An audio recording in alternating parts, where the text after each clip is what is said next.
people have no energy? Because mental diarrhea. You eat bad food and then try to stop diarrhea, it's not going to work. This much you do. Tonight before you go to bed, keep it down and go to bed. In a little while, if you simply sit here, things around you will reverberate.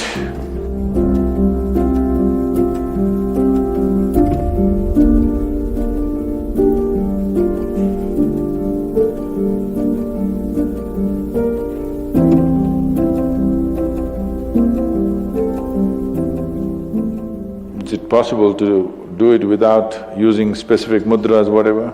Yes. These are all small help, little assistance. You don't see a Shiva or a Krishna holding mudra and sitting like this, simply intense. Nor will you ever see me sitting like this. No, you will not see me practicing Shambhavi or this or that. If I just close my eyes for 20 seconds, I'm done. I'm ready for the day. So, this is all good help. But is it the only way to do it? No. You can simply sit. If you learn to simply sit, you will become tremendously intense. Right now, your energy is simply expended by doing unnecessary, endless activity. When you have so much mental diarrhea, how can you have energy? Suppose you have diarrhea, do you see how weak you feel? Yes or no? Right now this mental diarrhea, that's why people have no energy. They want to just eat and sleep all the time because mental diarrhea, it's very exhausting. If you have physical diarrhea, you know how exhausting it is. Yes? This is also equally exhausting. People are sleeping 8 hours, 10 hours a day, not because they're working so much or their body is in such a bad state, it's just mental diarrhea. If you stop the mental diarrhea, there's enough energy to make this very, very intense. Now how do I stop mental diarrhea? If you have diarrhea, physical diarrhea, what is the first thing to do? Huh? What?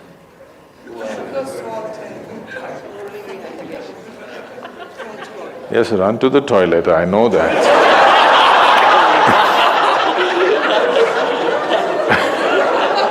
I'm saying as a corrective measure, what's the first thing you do?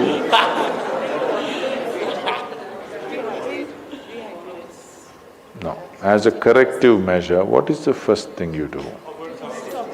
First thing is stop eating, right? Yes or no? But diarrhea means in some way we've eaten something that the body doesn't want. It's trying to throw it out. Yes? You've taken something inside which the body doesn't like, it wants to throw it out. First thing is, stay away from food for some time. You eat bad food and then try to stop diarrhea, it's not going to work. So similarly, bad food for the mind is just this. You have gotten identified with things that you are not. The moment you get identified with things that you are not, mental diarrhea is inevitable. It's bad food for the mind. Now it will run endlessly, do what you want. You do any damn meditation, you say Shiva, Rama, it's not going to stop. It's not stopped, isn't it? Because bad food is being eaten every day, you're getting identified with more and more things and you want to stop your mind, you do whatever kind of circus, it is not going to stop. If you disidentify with everything, if you understand what is you and what is not you, If you keep a little distance from that, mind will become still. If you want, you can use it, otherwise you can keep it. Now my hand is there, if I want I can move it, otherwise I can keep it. This is a useful hand. Suppose it starts jumping like this. You clearly know there is some kind of an ailment, isn't it? Yes or no? So if hand is jumping, you know it's an ailment. If mind is jumping, is it an ailment or no? The ailment has come because continuous wrong diet. You tell your mind that I am this, I am this, I am that, I am that. It's having diarrhea. You stop giving it wrong food. If you clearly see what… even if you do not know what is me, at least you know what is not me, isn't it? This much you do. Tonight before you go to bed, sit on your bed and sit down and discount everything that is not you. This house in which you're living, is this me? No. This loving parent or mother, father, wife or husband or child, they're wonderful, but is this me? No. Now these nice clothes I'm wearing, is this me? No. Now my body, I like it, but is this me? No. Now I'm having so many thoughts, is this me? No. Now I'm having wonderful emotions, is this me? No. Like this, everything that's not you, before you sleep, keep it down and go to bed. Tomorrow morning, you will wake up considerably more intense than today. Every day you do it.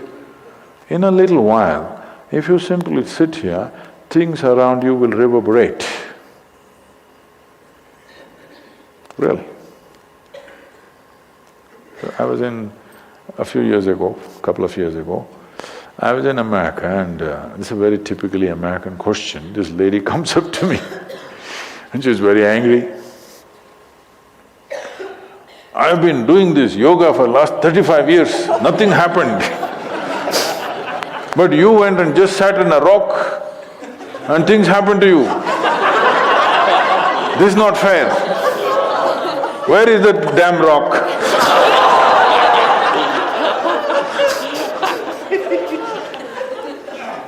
She thinks it's the rock which did it.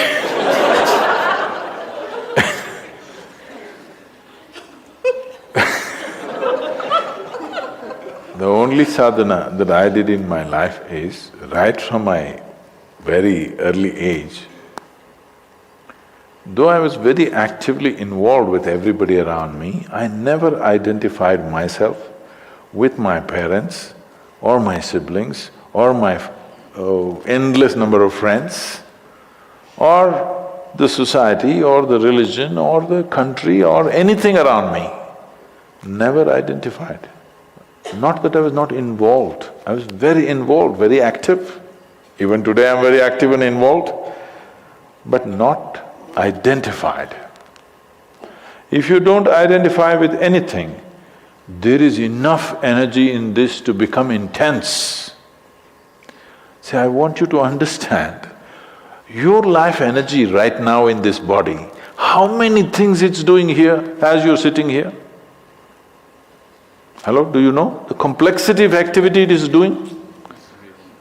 Every cell in the body, your liver, your kidney, your damn spleen and all kinds of stupid things that we cannot even figure even today. Yes? Just see as you sit here, how many things this energy is doing. Obviously it must be intense to do all this. You are not able to experience it because of diarrhea. When you have diarrhea,